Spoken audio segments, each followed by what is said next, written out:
ಆತ್ಮೀಯ ಬಂಧುಗಳೇ, ಶ್ರೀಮದ್ ಭಾಗವತಂ ಸ್ಕಂದ 3 ಭಾಗ 2 ಅಧ್ಯಾಯ 25 ಭಕ್ತಿ ಸೇವೆಯ ಮಹಿಮೆಗಳು.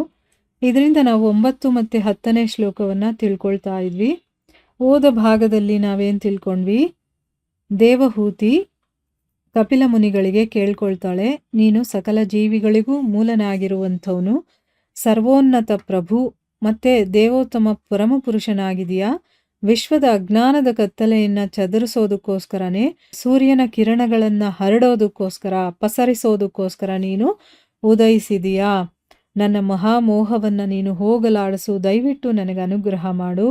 ನನ್ನ ಹುಸಿ ಅಹಂಕಾರದ ಭಾವನೆಯಿಂದಾನೇ ನಿನ್ನ ಮಾಯೆಗೆ ನಾನು ಸಿಕ್ಕಾಕೊಂಡಿದ್ದೀನಿ, ಮತ್ತು ನನ್ನನ್ನು ದೇಹ ಅಂತ ತಿಳ್ಕೊಂಡು ಮತ್ತು ಇದರಿಂದ ಒಂದು ಸಂಬಂಧಗಳನ್ನು ಏನೇನಿದೆಯೋ ಅದಕ್ಕೆ ನಾನು ಗುರುತಿಸ್ಕೊಂಡಿದ್ದೀನಿ. ಅಂದರೆ ಇದು ನಂದು, ನಾನು ಅನ್ನೋದು, ಆ ರೀತಿ ಸಂಬಂಧಗಳನ್ನೆಲ್ಲ ನಂದು ಅಂತ ತಿಳ್ಕೊಂಡು ಬಂಧನಕ್ಕೆ ಒಳಗಾಗಿದ್ದೀನಿ ಅಂತೆಲ್ಲ ಹೇಳಿದ್ದನ್ನು ತಿಳ್ಕೊಂಡ್ವಿ. ಈಗ ಭಾವಾರ್ಥದಲ್ಲಿ ಗುರುಗಳು ಈ ವಿಷಯದ ಬಗ್ಗೆ ಏನು ಹೇಳಿದ್ದಾರೆ ಅಂತ ತಿಳ್ಕೊಳ್ಳೋಣ. ತನ್ನ ದೇಹವನ್ನು ತನ್ನ ಆತ್ಮವಾಗಿ ಗುರುತಿಸಿಕೊಳ್ಳುವ ಮತ್ತು ಈ ದೇಹದ ಸಂಬಂಧದಲ್ಲಿ ಸ್ವಾಧೀನಪಡಿಸಿಕೊಂಡ ವಸ್ತುಗಳ ಮೇಲೆ ಅಧಿಕಾರ ಸ್ಥಾಪಿಸುವ ಹುಸಿ ಅಹಂಕಾರವನ್ನು ಮಾಯಾ ಎಂದು ಕರೆಯಲಾಗಿದೆ. ಈಗ ನೋಡಿ, ಮಾಯೆ ಅಂದರೆ ಏನು ಅನ್ನೋದಕ್ಕಿಲ್ಲಿ ಗುರುಗಳು ಹೇಳ್ತಾ ಇದ್ದಾರೆ. ತನ್ನ ದೇಹವನ್ನೇ ತನ್ನ ಆತ್ಮ ಅಂತ ತಿಳ್ಕೊಂಡು, ಈಗ ನಾನು ಆತ್ಮ ಅಂತ ನಮಗೆ ಗೊತ್ತಿದೆ ಅಲ್ವಾ, ಆದರೆ ಆತ್ಮ ಅಂದರೆ ಏನು? ಅದು ಒಳಗಡೆ ಇದೆ, ಆದರೆ ನಮಗೆ ಗೊತ್ತಿಲ್ಲ, ಅದರ ಅರಿವು ಇನ್ನೂ ಬಂದಿಲ್ಲ, ನಮಗೆ ಅದರ ಅನುಭವ ಆಗಿಲ್ಲ. ನಾನು ಅನ್ನೋದು ಏನು ಅನ್ನೋದನ್ನೇ ನಾವು ಮರ್ತು ಹೋಗಿದ್ದೀವಿ. ಆದರೆ ಈಗ ನಮಗೇನು ಅಂದರೆ ಈ ದೇಹನೇ ನಾನು. ಈಗ ನೀವು ಯಾರು ಅಂದಿದ ತಕ್ಷಣ ನಾವು ನಮ್ಮ ದೇಹವನ್ನು ಕಲ್ಪನೆ ಮಾಡ್ಕೊಳ್ತೀವಿ. ಈಗ ನಾನು ಯಾರಾದರೂ ಹೆಸರು ಹೇಳಿದಾಗ ಅವ್ರ ದೇಹ ನಿಮಗೆ ನೆನಪಾಗುತ್ತೆ, ಆ ದೇಹವನ್ನೇ ಅವರು ಅಂತ ತಿಳ್ಕೊಂಡಿರ್ತೀವಿ. ಆ ರೀತಿ ಈ ದೇಹವನ್ನೇ ಆತ್ಮ ಅಂತ ಗುರುತಿಸ್ಕೊಳ್ಳುವಂಥ ಮತ್ತು ಈ ದೇಹದ ಸಂಬಂಧದಲ್ಲಿ ಅಂದರೆ ಏನು? ಈಗ ನನಗೆ ಈ ದೇಹ ಇದೆ, ಈ ದೇಹಕ್ಕೊಂದು ಮನೆ ಇದೆ, ಅಂದರೆ ಇಲ್ಲಿ ನಾನು ವಾಸ ಮಾಡೋದಕ್ಕೊಂದು ಮನೆ ಇರುತ್ತೆ. ನನಗೆ ಸಂಬಂಧ, ನನಗೆ ಅಂದರೆ ಇಲ್ಲಿ ದೇಹಕ್ಕೆ ಅಂತ ಅರ್ಥ. ಅದಕ್ಕೆ ಸಂಬಂಧಪಟ್ಟವರು ಕೆಲವರು ಇರ್ತಾರೆ, ಕೆಲವು ವಸ್ತುಗಳಿದೆ ನನ್ನ ಹತ್ರ, ಅದ್ರ ಮೇಲೆಲ್ಲ ನನಗೆ ಅಧಿಕಾರ. ಅಂದರೆ ನಾನು ಹೇಳಿದಾಗ ಅವ್ರು ಕೇಳಬೇಕು, ಇದು ನನ್ನ ಹತ್ರ ಇರಬೇಕು, ಇವರು ನಾನು ಹೇಳಿದಾಗೆ ಇರಬೇಕು, ಆ ರೀತಿ ಅದೆಲ್ಲ ಹುಸಿ ಅಹಂಕಾರ ಅಂತ ಹೇಳ್ತಾರೆ. ಅಂದರೆ ಯಾರ್ದೋ ಮೇಲೆ ನಾವು ಅಧಿಕಾರವನ್ನು ಚಲಾಯಿಸೋದು, ಆಯಿತಾ? ಇದು ಹುಸಿ ಅಹಂಕಾರದಿಂದ ಆಗುವಂಥದ್ದು. ಇಂಥ ಒಂದು ಹುಸಿ ಅಹಂಕಾರವನ್ನು ಮಾಯೆ ಅಂತ ಕರೆದಿರುವಂಥದ್ದು.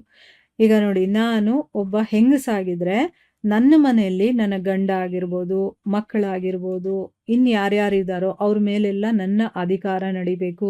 ನಾನು ಹೇಳಿದಾಗ ಅವ್ರು ಕೇಳಬೇಕು. ಆಮೇಲೆ ನನ್ನ ಹತ್ರನೇ ಎಲ್ಲ ಇರಬೇಕು, ನನಗೆ ಸೇರಿದ್ದು ಈ ವಸ್ತುಗಳೆಲ್ಲ ಅಂತಂದ್ಬಿಟ್ಟು ಆ ರೀತಿ ಎಲ್ಲ ಇಟ್ಕೊಂಡಿರ್ತೀವಲ್ವ, ಅದನ್ನು ಮಾಯೆ ಅಂತ ಕರೆಯೋದು. ಭಗವದ್ಗೀತೆಯ 15ನೇ ಅಧ್ಯಾಯದಲ್ಲಿ ಭಗವಂತನು ಹೇಳುತ್ತಾನೆ, ನಾನು ಪ್ರತಿಯೊಬ್ಬನ ಹೃದಯದಲ್ಲಿ ನೆಲೆಸಿದ್ದೇನೆ ಮತ್ತು ನನ್ನಿಂದ ಪ್ರತಿಯೊಬ್ಬನ ಸ್ಮೃತಿ ವಿಸ್ಮೃತಿಗಳು ಉಂಟಾಗುತ್ತವೆ. ಆತ್ಮನೊಂದಿಗೆ ದೇಹದ ಹುಸಿ ಸಮೀಕರಣವು ಮತ್ತು ದೇಹಕ್ಕೆ ಸಂಬಂಧಿಸಿದ ಸಂಪಾದನೆಗೆ ಆಸಕ್ತಿಯೂ ಕೂಡ ಭಗವಂತನ ನಿರ್ದೇಶನದಡಿಯಲ್ಲಿರುತ್ತದೆಂದು ದೇವಹೂತಿಯು ಹೇಳಿದ್ದಾಳೆ. ಅಂದರೆ ಅರ್ಥ ಏನು? ಇಲ್ಲಿ ಭಗವದ್ಗೀತೆನೇ 15ನೇ ಅಧ್ಯಾಯದಲ್ಲಿ ಭಗವಂತ ಏನು ಹೇಳಿದ್ದಾನೆ ಅಂದರೆ, ಅವನೇ ಸ್ವತಃ ಹೇಳಿದ್ದಾನೆ, ನಾನು ಎಲ್ಲರ ಹೃದಯದಲ್ಲೂ ಕೂಡ ನೆಲೆಸಿದ್ದೀನಿ, ಮತ್ತು ನನ್ನಿಂದಾನೇ ಎಲ್ಲರಿಗೂ ಕೂಡ ಸ್ಮೃತಿ ವಿಸ್ಮೃತಿ ಅಂದರೆ ನೆನಪು ಬರೋದು ಮತ್ತು ಮರ್ತು ಹೋಗೋದು, ಇದೆರಡೂ ಕೂಡ ಆಗೋದು ನನ್ನಿಂದಾನೇ ಅಂತಂದ್ಬಿಟ್ಟು ಹೇಳ್ತಾನೆ. ಹೌದಾ? ಹಾಗಾದರೆ ಭಗವಂತನೇ ಎಲ್ಲ ಮಾಡ್ತಾನೆ ಅಂತ ಅನಿಸುತ್ತೆ ನಮಗೆ. ಆದರೆ ಆತ್ಮನ ಜೊತೆ ನಾವು ಈ ದೇಹವನ್ನು ಸೇರಿಸ್ಕೊಂಡು, ಈ ದೇಹವನ್ನೇ ನಾನು ಅಂತ ತಿಳ್ಕೊಂಡು, ಆ ದೇಹಕ್ಕೆ ಸಂಬಂಧಪಟ್ಟಂಥ ಎಲ್ಲವೂ ಕೂಡ, ಅಂದರೆ ಈಗ ನಾನು ಈ ಒಂದು ದೇಹವನ್ನು ಪಡ್ಕೊಂಡಿದ್ದೀನಿ, ಇದಕ್ಕೆ ಸಂಬಂಧಪಟ್ಟಂಥ ಆಸ್ತಿ ಆಗಿರ್ಬೋದು, ಯಾವುದಾದ್ರು ಮಕ್ಕಳಾಗಿರ್ಬೋದು, ವ್ಯಕ್ತಿಗಳಾಗಿರ್ಬೋದು, ವಸ್ತುಗಳಾಗಿರ್ಬೋದು, ಎಲ್ಲವೂ ಕೂಡ ನನಗೆ ಬೇಕು ಅಂತಂದ್ಬಿಟ್ಟು ಅಂದ್ಕೊಳ್ತೀನಲ್ಲ, ಈ ಆಸಕ್ತಿ ಕೂಡ ಭಗವಂತನ ನಿರ್ದೇಶನದ ಅಡಿಯಲ್ಲೇ ಬರುತ್ತೆ. ಅಂದರೆ ಅವನೇ ಇದನ್ನೆಲ್ಲ ನಮಗೆ ನಿರ್ದೇಶಿಸ್ತಾನೆ ಅಂತ ಅಂದ್ಬಿಟ್ಟು ಅರ್ಥ. ಈಗ ನನ್ನ ಹತ್ರ ಏನಿದೆಯೋ, ನನಗೆ ವಿಸ್ಮೃತಿ ಆಗಿರ್ಬೋದು, ಮರವಾಗಿರ್ಬೋದು, ಇದು ಭಗವಂತನೇ ಕೊಡೋದು. ಮತ್ತು ನಾನು ಏನು ಮಾಡಬೇಕು, ಯಾರೆಲ್ಲ ಇರಬೇಕು ನನ್ನ ಜೊತೆ, ಅದೆಲ್ಲ ನಿರ್ದೇಶನವನ್ನು ಕೊಡೋದು ಕೂಡ ಅವನೇ ಅಂತ ದೇವಹೂತಿ ಇಲ್ಲಿ ಹೇಳ್ತಾ ಇದ್ದಾಳೆ. ಅಂದರೆ ಒಬ್ಬನನ್ನು ತನ್ನ ಭಕ್ತಿ ಸೇವೆಯಲ್ಲಿ ಇನ್ನೊಬ್ಬನನ್ನು ಇಂದ್ರಿಯ ತುಷ್ಟಿಯಲ್ಲಿ ತೊಡಗಿಸಿಕೊಳ್ಳುವುದರಿಂದ ಭಗವಂತನು ಭೇದ ಭಾವವನ್ನೆಣಿಸುತ್ತಾನೆ ಎಂಬುದು ಇದರ ಅರ್ಥವೇನು? ಅದು ನಿಜವಾದರೆ ಅದು ಸರ್ವೋತ್ತಮನಾದ ಭಗವಂತನ ಕಡೆಯಿಂದಾದ ಅನೌಚಿತ್ಯವಾದೀತು, ಆದರೆ ಅದು ವಾಸ್ತವ ಸಂಗತಿ ಅಲ್ಲ.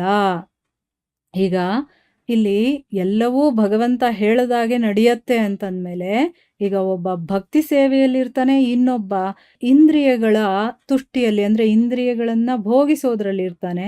ಈಗ ಭಗವಂತ ಭೇದ ಭಾವ ಮಾಡಿದಾಗ್ಲಿಲ್ವಾ? ಈಗ ಭಗವಂತ ಹೇಳ್ದಂಗೆ ಎಲ್ಲ ನಡೆಯುತ್ತೆ ಅಂದಮೇಲೆ ಒಬ್ಬ ಭಕ್ತನಾಗಿರ್ತಾನೆ, ಒಬ್ಬ ಇಂದ್ರಿಯಾಸಕ್ತನಾಗಿರ್ತಾನೆ ಅಂದಾಗ ಇದು ಭೇದ ಭಾವ ಮಾಡ್ದಂಗೆ ಆಗಲ್ವಾ ಅಂತ ಅನ್ಸುತ್ತೆ. ಹೌದು, ಆಗ ಅವನು ದೇವೋತ್ತಮ ಪರಮಪುರುಷ ಅಂತ ಅನ್ನಿಸ್ಕೊಳ್ಳೋದಿಲ್ಲ. ಇಲ್ಲ ಅಂದರೆ ಅವನು ನಮಗೆ ಮೋಸ ಮಾಡ್ತಾ ಇದ್ದಾನೆ ಅಥವಾ ಭೇದ ಭಾವ ತೋರಿಸ್ತಾ ಇದ್ದಾನೆ ಅಂತ ಅನ್ಸುತ್ತಲ್ವಾ? ಆದರೆ ನಿಜವಾದ ಸಂಗತಿ ಅದಲ್ಲ ಅಂತ ಹೇಳ್ತಾ ಇದ್ದಾರೆ. ಯಾಕೆ ಅನ್ನೋದನ್ನ ಮುಂದೆ ಈಗ ವಿವರಣೆ ಮಾಡ್ತಾರೆ. ಯಾವ ಕ್ಷಣದಲ್ಲಿ ಜೀವಿಯು ತನ್ನ ನೈಜತೆಯನ್ನು ಅಂದರೆ ಭಗವಂತನಿಗೆ ಶಾಶ್ವತ ದಾಸನಾಗಿರುವ ತನ್ನ ಸ್ವರೂಪ ಸ್ಥಿತಿಯನ್ನು ಮರೆಯುವನೋ ಮತ್ತು ಇಂದ್ರಿಯ ತುಷ್ಟಿಯಿಂದ ಸ್ವಯಂ ಅನುಭೋಗಿಸಲು ಬಯಸುವನೋ ಆ ಕೂಡಲೇ ಆತ ಮಾಯೆಯಿಂದ ಗ್ರಹೀತನಾಗುತ್ತಾನೆ.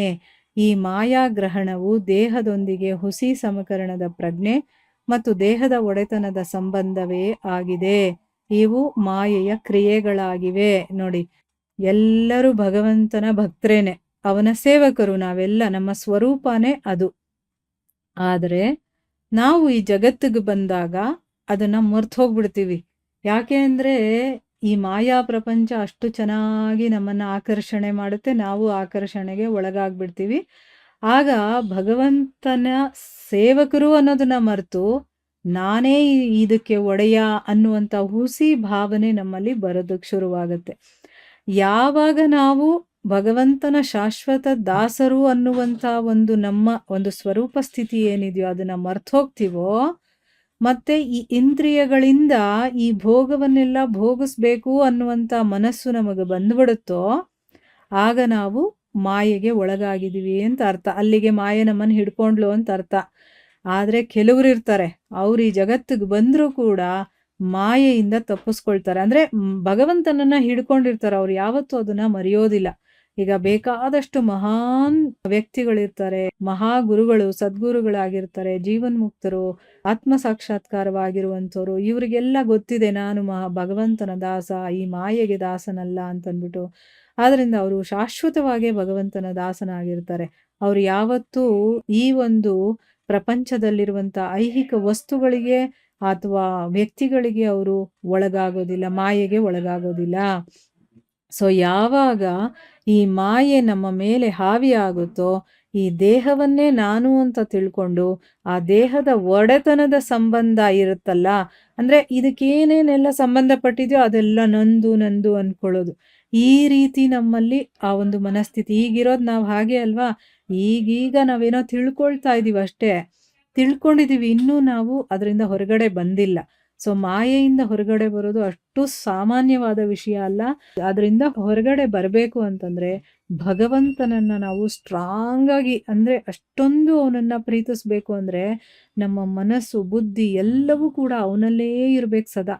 ಅಷ್ಟರ ಮಟ್ಟಿಗೆ ನಾವು ಯಾವಾಗ ನಮ್ಮನ್ನು ನಾವು ಅವನದು ಅಂತ ಮಾಡ್ಕೊಳ್ತೀವೋ ಆಗ ಮಾತ್ರ ಅದರಿಂದ ಹೊರಗಡೆ ಬರೋಕ್ಕಾಗತ್ತೆ ಹೊರತು ಅದರಿಂದ ಹೊರಗಡೆ ಬರೋದಕ್ಕೆ ತುಂಬ ಕಷ್ಟ. ಮಾಯೆ ಎಷ್ಟು ಚೆನ್ನಾಗಿ ಕೆಲಸಗಳನ್ನು ಮಾಡ್ತಾಳೆ ಅಂದರೆ ನಮ್ಮನ್ನು ಅದ್ರ ಹೊರಗಡೆ ಬರೋದಕ್ಕೆ ಬಿಡೋದಿಲ್ಲ ಅವಳು. ಅಂದರೆ ನೀನಷ್ಟು ಸ್ಟ್ರಾಂಗ್ ಆಗಿರಬೇಕು, ನಿನಗೆ ಭಗವಂತನೇ ಸರ್ವಸ್ವನಾಗಿರಬೇಕು, ಆಗ ಮಾತ್ರ ನಾನು ಬಿಡೋದು ಅಂತ ಹೇಳ್ತಾಳೆ ಅವಳು. ಒಂಥರ ಹೆಂಗೆ ಅಂದರೆ ತುಂಬ ಸ್ಟ್ರಿಕ್ಟ್ ಆಗಿರುವಂಥ ಆಫೀಸರ್ ಇರ್ತಾರೆ ನೋಡಿ, ಅವರಿಂದ ತಪ್ಪಿಸ್ಕೊಳ್ಳೋದು ತುಂಬ ಕಷ್ಟ. ಆದರೆ ಎಲ್ಲ ಸರಿಯಾಗಿದ್ದಾಗ ಅವರು ಏನು ಮಾಡೋದಕ್ಕಾಗಲ್ಲ, ನಮ್ಮನ್ನು ಬಿಡಲೇಬೇಕಾಗುತ್ತಲ್ಲ. ಆ ರೀತಿ ಮಾಯೆ ಇರುವಂಥದ್ದು. ಸೊ ಮಾಯೆಯೂ ಭಗವಂತನ ನಿಯೋಗಿಯಾಗಿರುವುದರಿಂದ ಇದು ಪರ್ಯಾಯವಾಗಿ ಭಗವಂತನ ಕ್ರಿಯೆಯಾಗಿದೆ. ಭಗವಂತನು ಕರುಣಾಮಯನಾಗಿದ್ದಾನೆ. ಅವನನ್ನು ಮರೆತು ಈ ಐಹಿಕ ಜಗತ್ತನ್ನು ಅನುಭೋಗಿಸ ಬಯಸಿದರೆ ಅವನು ಆತನಿಗೆ ಪೂರ್ಣ ಸೌಲಭ್ಯವನ್ನು ನೀಡುತ್ತಾನೆ, ನೇರವಾಗಿ ಅಲ್ಲ, ಆದರೆ ಅವನ ಐಹಿಕ ಶಕ್ತಿಯ ನಿಯೋಗಿಯ ಮೂಲಕ. ಐಹಿಕ ಶಕ್ತಿಯು ಭಗವಂತನ ಶಕ್ತಿಯೇ ಆದ್ದರಿಂದ ತನ್ನನ್ನು ಮರೆಯಲು ಸೌಲಭ್ಯವನ್ನು ನೀಡುವವನು ಪರ್ಯಾಯವಾಗಿ ಭಗವಂತನೇ ಆಗಿದ್ದಾನೆ. ಆದ್ದರಿಂದಲೇ ದೇವಹೂತಿಯು ಹೇಳಿದಳು, ನಿನ್ನಿಂದಾಗಿಯೇ ನಾನು ಇಂದ್ರಿಯ ತುಷ್ಟಿಯಲ್ಲಿ ಮಗ್ನಳಾಗಿದ್ದೇನೆ. ಈಗ ದಯವಿಟ್ಟು ಈ ತೊಡಕಿನಿಂದ ನನ್ನನ್ನು ಬಿಡುಗಡೆಗೊಳಿಸು. ನೋಡಿದ್ರ ಮಾಯೆಯ ಕೆಲಸ ಹೇಗಿದೆ ಅನ್ನೋದನ್ನ ಈಗ ಎಕ್ಸ್ಪ್ಲೇನ್ ಮಾಡಿದ್ರಲ್ವಾ. ಹಾಗಾದ್ರೆ ಭಗವಂತನಿಗಿಂತ ಮಾಯೆ ದೊಡ್ಡವಳ ಅಂತ ನಮಗೊಂದು ಪ್ರಶ್ನೆ ಬರ್ಬೋದು. ಆದ್ರೆ ಮಾಯೆ ಭಗವಂತನ ಹತ್ರಕ್ಕೆ ಹೋಗೋದಕ್ಕೆ ಬೇಕಾದಷ್ಟು ಅಡೆತಡೆಗಳನ್ನ ಹಾಕ್ತಾಳೆ. ಅದನ್ನೆಲ್ಲ ತಪ್ಪಿಸ್ಕೊಂಡು ಅದನ್ನೆಲ್ಲ ನಾವು ಎದುರಿಸ್ಕೊಂಡು ಮುಂದೆ ಹೋಗ್ಬೇಕು. ಯಾಕೆ ಅಂತಂದ್ರೆ ಆ ಮಾಯೆ ಕೂಡ ಭಗವಂತನ ನಿಯೋಗಿ, ಅವನೇ ನಿಯೋಜಿಸಿರೋದು. ಆ ಕೆಲ್ಸಕ್ಕೆ ಇಟ್ಟಿರೋದೇ ಭಗವಂತ. ಅವಳು ಭಗವಂತನಿಗಾಗಿ ಕೆಲಸ ಮಾಡುವಂಥವಳು. ಆಯ್ತಾ? ಇಷ್ಟು ಕಟ್ಟುನಿಟ್ಟಾಗಿ ಇರುವಂತ ಮಾಯೆಯನ್ನ ಅವನು ಇಟ್ಟಿದ್ದಾನೆ. ಅದೂ ಕೂಡ ಭಗವಂತನ ಕೆಲ್ಸನೇ ಅಂತಂದ. ಭಗವಂತನೇ ಮಾಡಿದ್ದಾನೆ ಅಂದಮೇಲೆ ಅವನ ಕೆಲ್ಸನೇ ತಾನೇ ಅದು.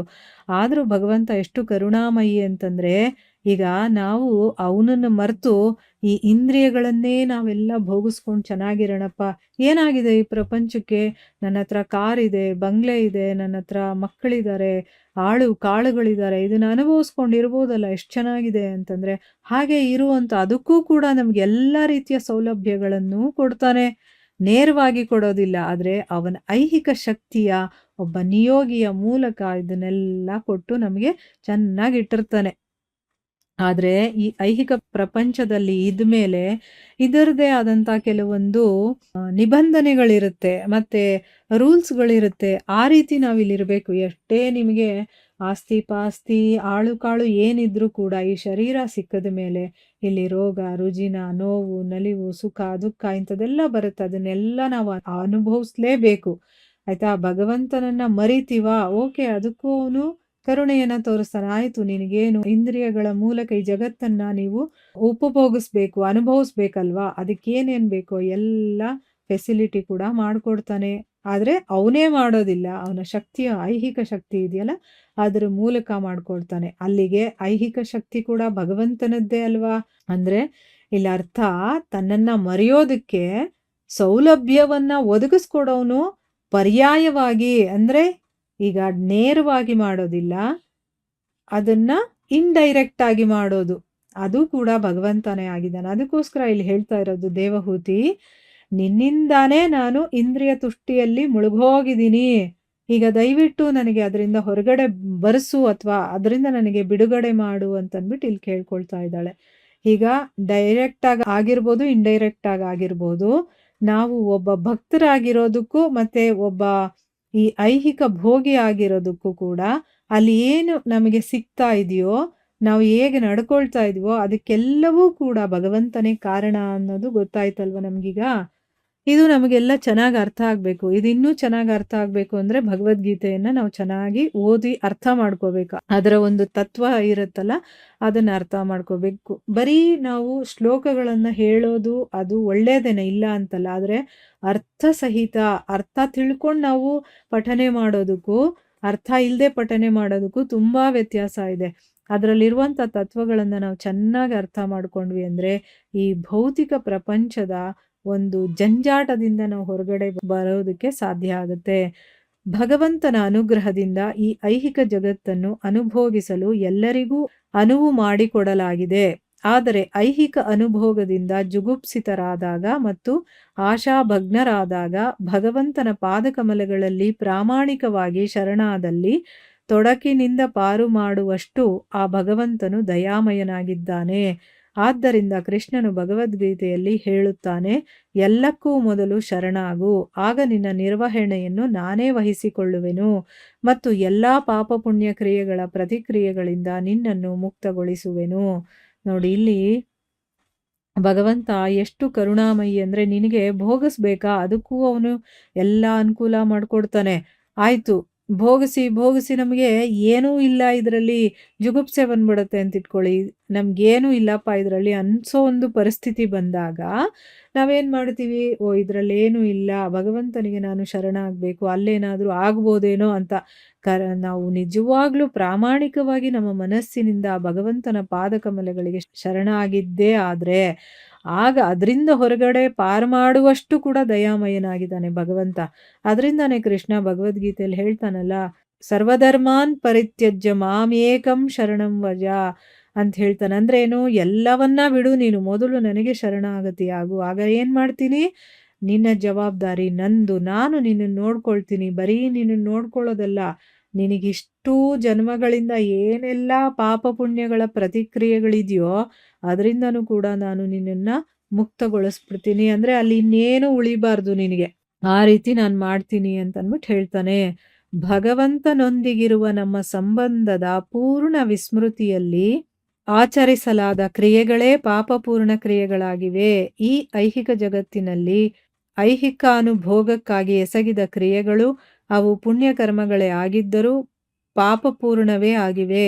ಉದಾಹರಣೆಗೆ, ಕೆಲವೊಮ್ಮೆ 4 ಪಟ್ಟು ಹೆಚ್ಚು ಹಣವನ್ನು ಮರಳಿ ಪಡೆಯುವ ದೃಷ್ಟಿಯಿಂದ ಅಗತ್ಯವುಳ್ಳ ವ್ಯಕ್ತಿಗೆ ಸ್ವಲ್ಪ ಹಣವನ್ನು ದಾನ ರೂಪದಲ್ಲಿ ಕೊಡಲಾಗಿದೆ ಎಂದಿಟ್ಟುಕೊಳ್ಳೋಣ. ಯಾವುದೋ ಲಾಭ ಪಡೆಯುವ ಉದ್ದೇಶದಿಂದ ಕೊಟ್ಟಿದ್ದನ್ನು ರಜೋಗುಣದ ದಾನವೆಂದು ಕರೆಯಲಾಗಿದೆ.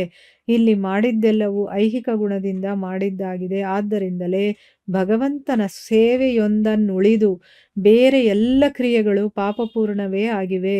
ಪಾಪಪೂರ್ಣ ಪ್ರಕ್ರಿಯೆಗಳಿಂದಾಗಿ ಐಹಿಕ ಸಂಬಂಧದ ಮಾಯೆಯಿಂದ ನಾವು ಆಕರ್ಷಿತರಾಗುತ್ತೇವೆ. ಆಗ ನಾವು ನಾನು ಈ ದೇಹವಾಗಿದ್ದೇನೆ ಎಂದು ಭಾವಿಸುತ್ತೇವೆ. ದೇಹವೇ ನಾನೆಂದು, ದೈಹಿಕ ಸಂಪಾದನೆಗಳೆಲ್ಲ ನನ್ನದು ಎಂದು ನಾನು ಯೋಚಿಸುತ್ತೇನೆ.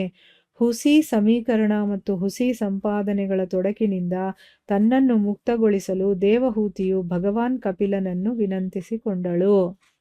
ನೋಡಿ, ಇಲ್ಲೇನು ಹೇಳ್ತಾ ಇದ್ದಾರೆ ಅಂತಂದರೆ, ಈಗ ಭಗವಂತ ನನಗೆ ಶರಣಾಗತಿ ಆದರೆ ನಿನಗೆ ಎಲ್ಲ ರೀತಿಯ ಪಾಪ ಪುಣ್ಯಗಳ ಪ್ರಕ್ರಿಯೆಯಿಂದ ನಿನಗೆ ಹೊರಗಡೆ ತಗೊಂಡು ಬರ್ತೀನಿ ಅಂತ ಹೇಳ್ತಾನೆ. ಪಾಪ ಪುಣ್ಯ ಅಂದರೆ ಏನು, ನಾವು ಯಾವಾಗಲೂ ಒಳ್ಳೆಯ ಕೆಲಸನೇ ಮಾಡ್ತೀವಲ್ವಾ ಅಂತ ನಾವು ಅನ್ಕೋಬೋದು.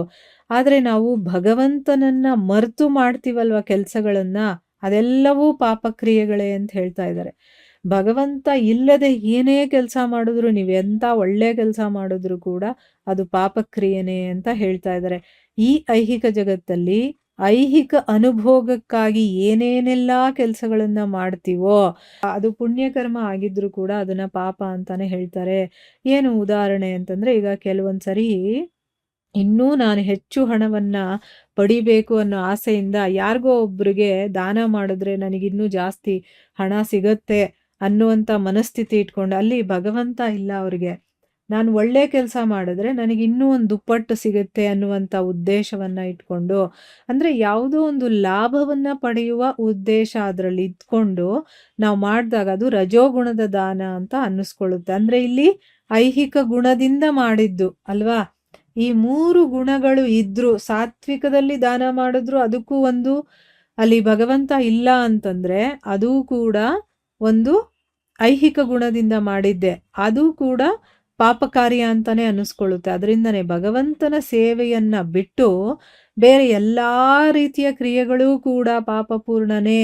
ಆದರೆ ಈಗ ನೀನು ಏನಾದರೂ ಒಂದು ಕೆಲಸ, ಚಿಕ್ಕ ಕೆಲಸ ಆದರೂ ಪರವಾಗಿಲ್ಲ, ಬೇರೆಯವರಿಗೆ ಸಹಾಯ ಮಾಡೋದು ಅಂತಲ್ಲ, ನಿನ್ನ ದೈನಂದಿನ ಕೆಲಸ ಆದರೂ ಪರವಾಗಿಲ್ಲ, ಅಲ್ಲಿ ಭಗವಂತನ ಸ್ಮರಣೆ ಮಾಡ್ತಾ ಅವನಿಗಾಗಿ ಮಾಡ್ತಾ ಇದ್ದೀನಿ ಅಂತ ಆ ಸೇವೆಯ ಮನೋಭಾವ ಇಟ್ಕೊಂಡು ಮಾಡಿದಾಗ ಅದು ಪುಣ್ಯಕರ್ಮ ಆಗ್ಬಿಡುತ್ತೆ. ಪುಣ್ಯಕರ್ಮನೂ ಅಲ್ಲ, ಅದು ಭಗವಂತನ ಕೆಲಸ.